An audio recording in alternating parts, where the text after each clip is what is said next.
I'm going to risk embarrassment on stage and say thank you, Agnushka. Okay, brilliant. Okay. It's a great honor to be here and to have met so many wonderful people in pursuit of the common shared goal of liberty. So thank you for having me. My name is Robbie Miles. I am a professional investor in London, but I also sit on the council of Live and Let Live, the global peace movement that I'm here to represent. We live in the best of times. In just 100 years, deaths from starvation are down 98%. This is despite the human population growing 4 times bigger. In 1900, the probability of a child dying within the first 5 years of their life was 36%. Today, it's just 4%. Deaths from natural disasters are down 94% in 100 years. Again, this is despite the human population going from 2 to 8 billion in that time. In the last 20 years alone, the proportion of people living in extreme poverty has halved. The black versus white employment gap has never been lower, and 90% of girls are now in primary school education versus 65% in 1970. Joy Kim's incredibly moving account of North Korea reminds us that this good news is not evenly distributed, and I offer my heartfelt hope and prayer for the freedom of all oppressed countries. But in the Western world, we're so fortunate that it has never been easier to access what we want, to live our true expression, and to be our authentic selves. The point is this: we have never seen a time this good to start something new. Meeting our basic physiological and safety needs, i.e. the base of the pyramid of Maslow's hierarchy of needs, has never been easier. This gives us capacity to move up that hierarchy and focus on creating new models of peaceful coexistence. If we get these models right, there is potential for us to not only halve the number of people living in poverty in another 20 years, but relegate poverty to the history books entirely. Though it is common to highlight the shortcomings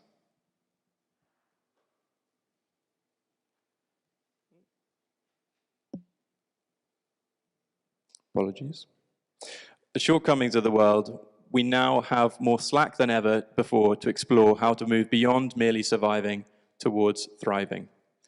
Timing is everything. Not only do we have the necessary slack, but we have the healthy apathy and disillusionment of the status quo. In the US today, the proportion of people identifying as independent is 49%, up from 30% just 20 years ago. This might indicate the highest appetite for change since we Brits ruled America. We also just had the biggest truly global event of our recent history. Humans are now more connected, and our collective consciousness is more globally aware than ever because of the pandemic. The timing is ripe for the next major evolutionary leap in our model of co-inhabitation. The time is ripe for a leap towards global peace. Enter the Live and Let Live global peace movement. This movement offers an answer to the question of what this model of peaceful co-inhabitation might look like. This peace movement is not saying anything new. It builds on a rich history of an incredibly bright flame from the Magna Carta, the flame of liberty, from the Magna Carta 800 years ago to the classical liberals, to the American revolutionaries, all the way to the most recent contributors to liberty thinking in recent years.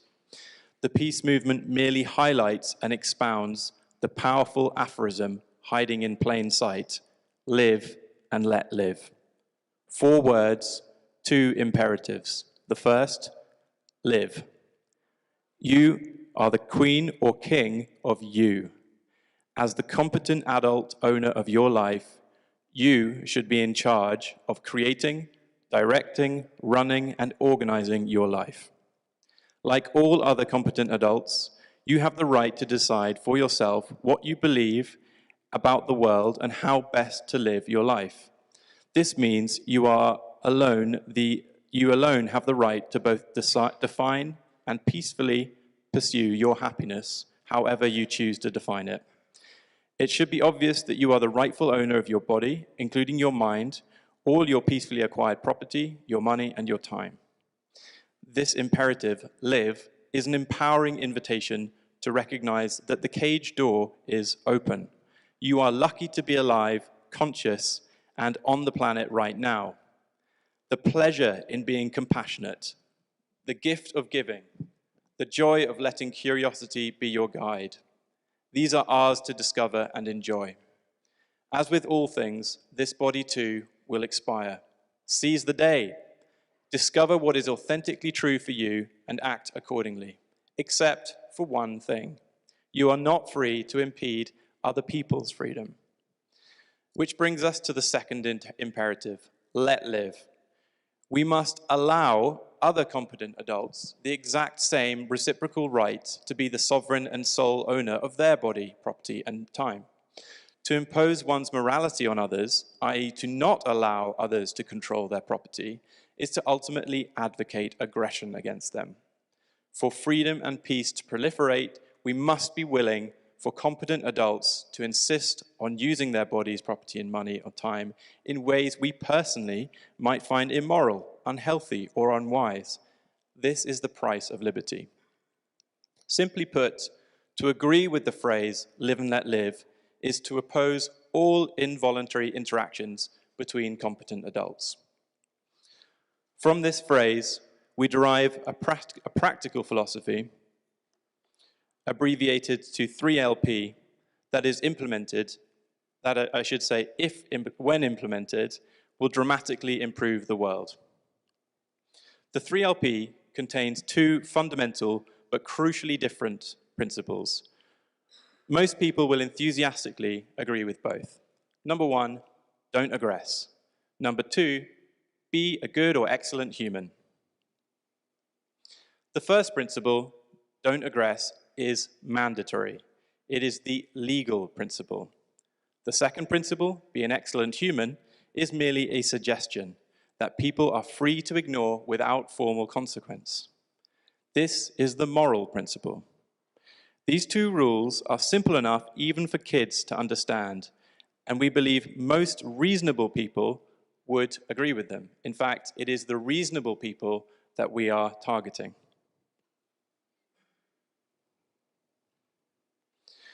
The key to dramatically improving our lives lies in the distinction between these two principles.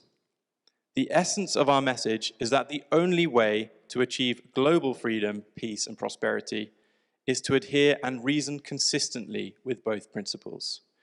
Because it is a practical political philosophy, we don't care why you agree with them. Many people do not aggress and be a good human because of their religious views. In fact, live and let live is sort of the golden rule that pervades all religions at some level. But others agree because of philosophical, practical, or common sense reasons. While these are interesting matters to discuss, our movement doesn't reach these questions. If you genuinely agree with the two principles and that they apply to all people and issues equally, we'd be honored to welcome you to the movement, regardless of your gender, race, ethnicity, religious views, or sexual preferences. If you wish, sign up by scanning this barcode, and it should take you to the sign-in page. There's no costs, no obligations. It simply adds your name to the statement, I am for live and let live. This talk contains very few of my personal views. Instead, our goal is to offer a legal and moral framework for people with different views on many issues to peacefully live as they prefer while fostering freedom, peace, and prosperity.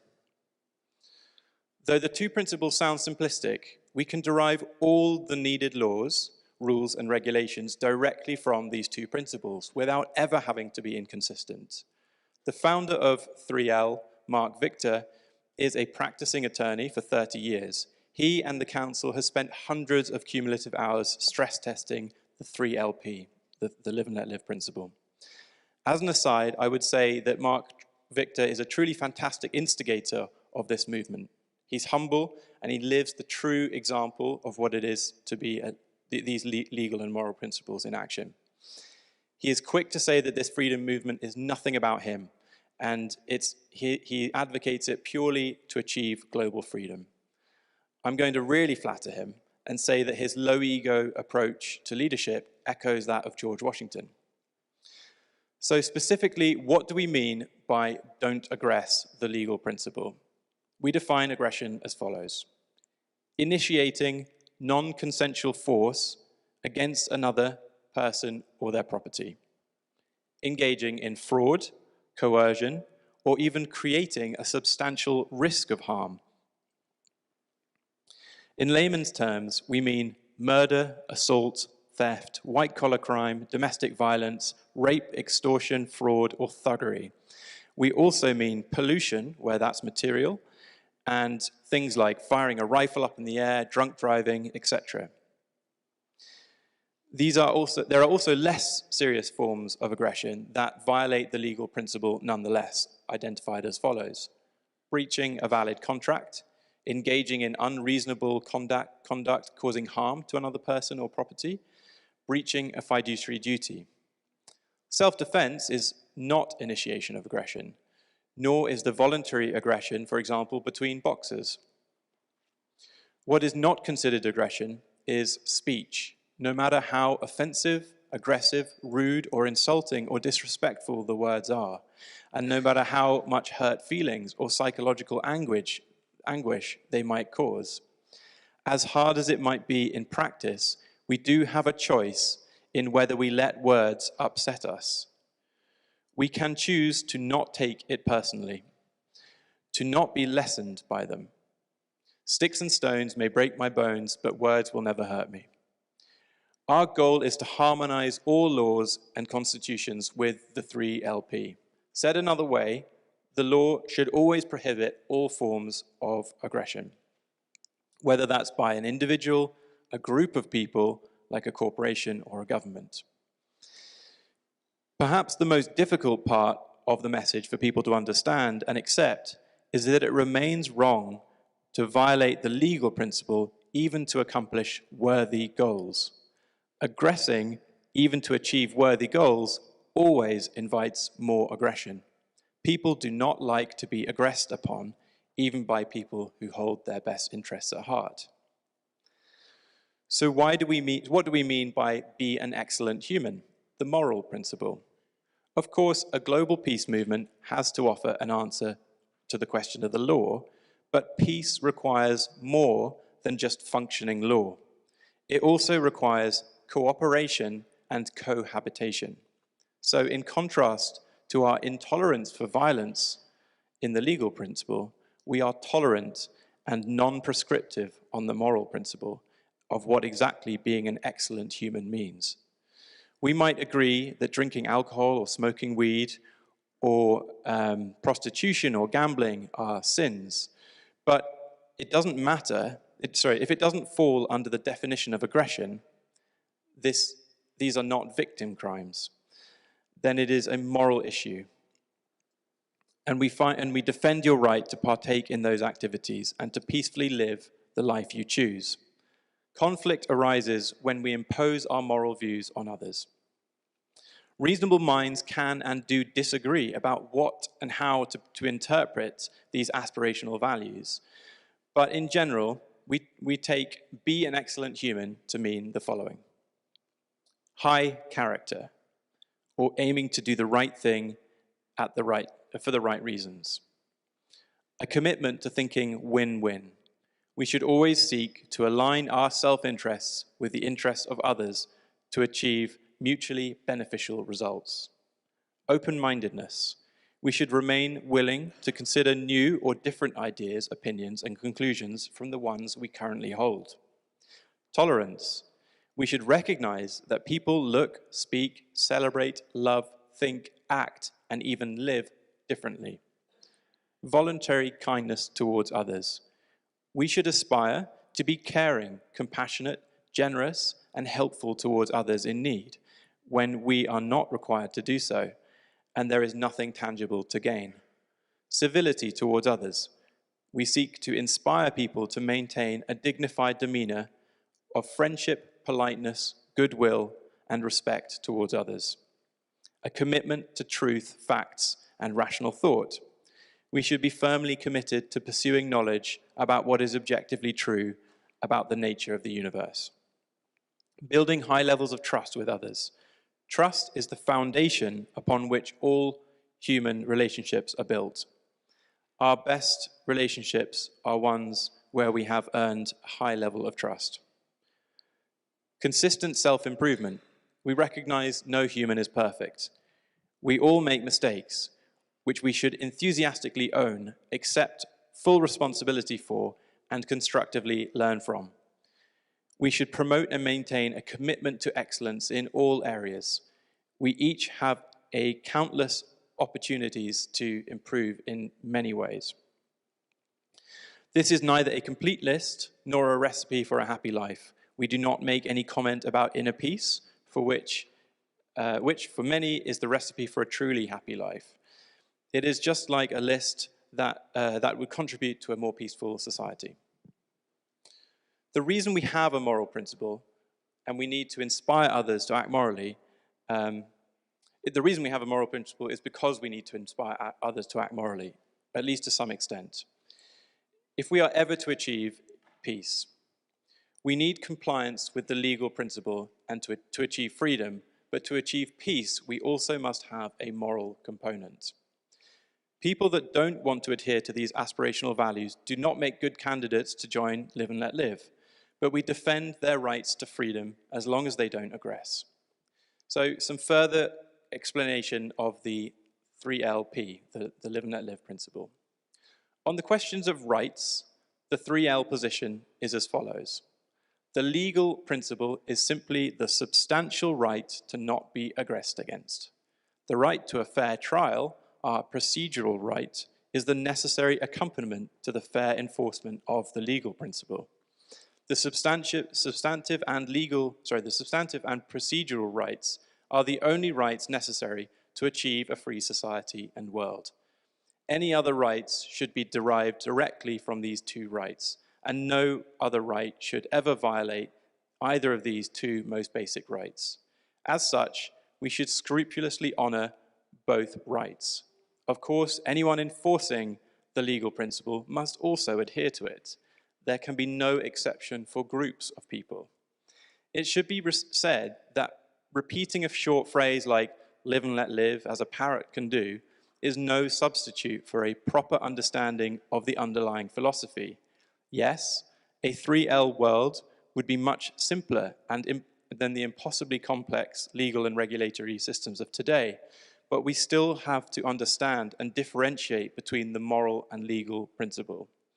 That understanding will be essential if we are to do the important job of defending freedom at the edges where most people do not tread. This comes back to the price of liberty. For example, free speech is never defended in the case of popular speech. It is the most unpopular or vile speech that affords us the opportunity to protect the right to free speech. Legally tolerating another person's conduct that does not violate the legal principle, especially in cases where we disagree with that behavior for any number of reasons, is the highest expression of a person who is genuinely committed to freedom. Civilized people can find an act immoral while still supporting its legality. There is no contradiction in such a position. On the contrary, it is indeed an enlightened position. This is not to say that we must remain silent in the face of unpleasant behavior. In fact, this is the key enhancement of 3L that it offers to the evolution of classical liberalism. Live and let live. The legal principle defines how we must treat each other, but the moral states how we should treat each other. Being an excellent human means at least not being bigoted, but for some, excellent means actively standing up for the oppressed. Just to be provocative, the moral principle could be interpreted as, to the extent that you wish, be generous according to your means, according to others' needs. Indeed, we are not anti-communism. We are not even anti-government. That which we resist persists. As Mary Ruett astutely points out, the government occupies the parental archetype in many people's minds. People don't want to hear that they have an abusive parent. Instead, we are simply anti-aggression. If we can get you to agree on this, it is the catch-all that takes care of everything else. Don't tread on me and taxation is theft. These slogans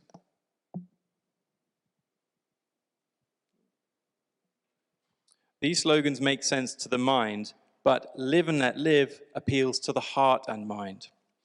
We are aiming for a global peace movement, which means giving confidence to the most vulnerable people that they will not be neglected in a free world. This brings us to the practical interpretations.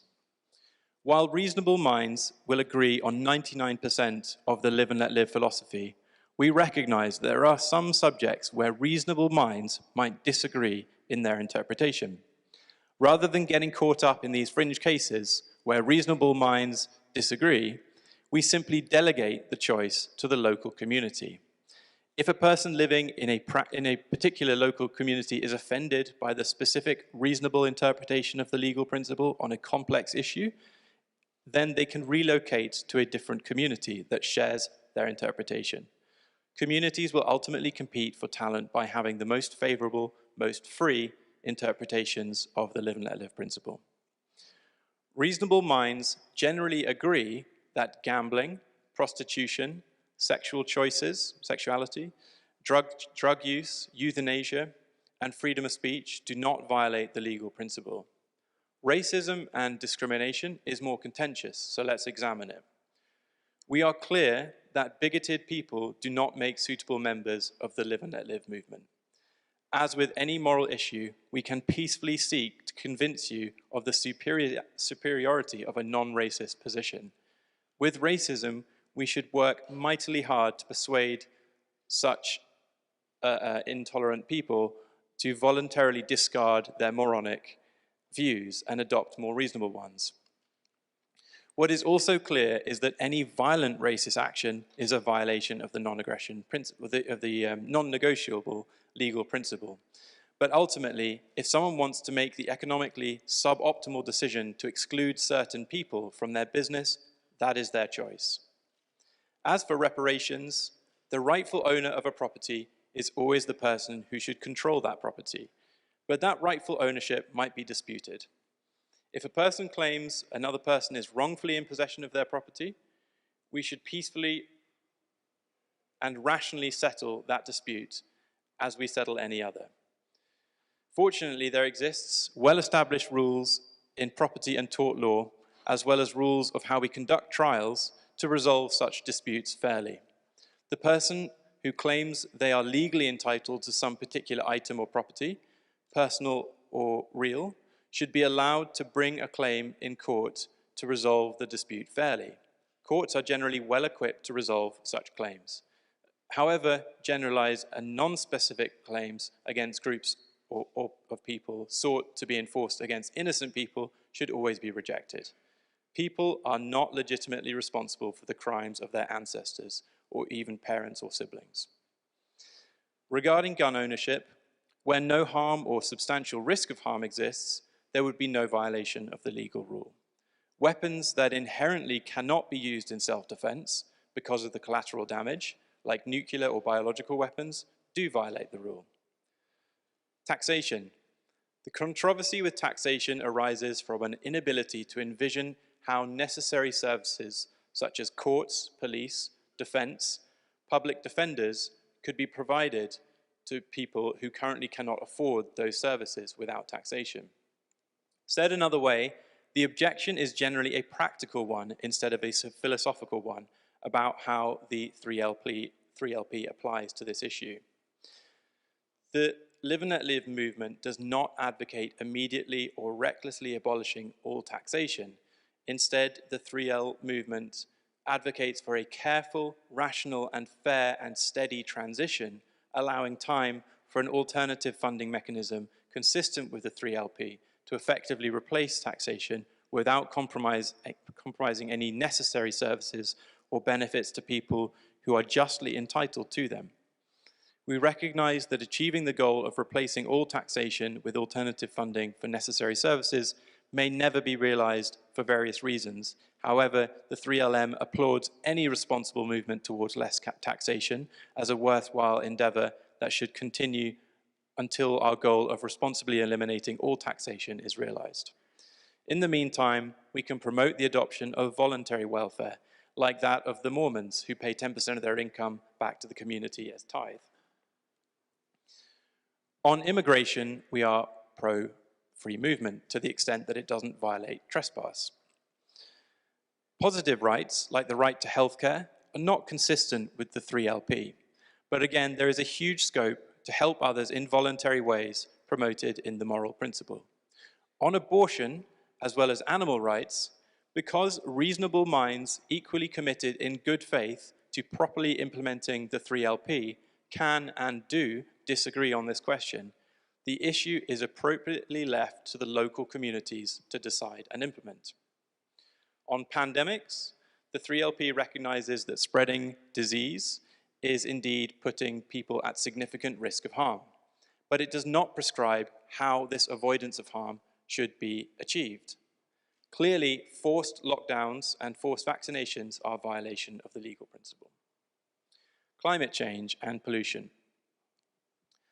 Exactly what impact human activity is having on the planet is a very complex subject, and likely too complex for any average person without specific scientific background to fully understand.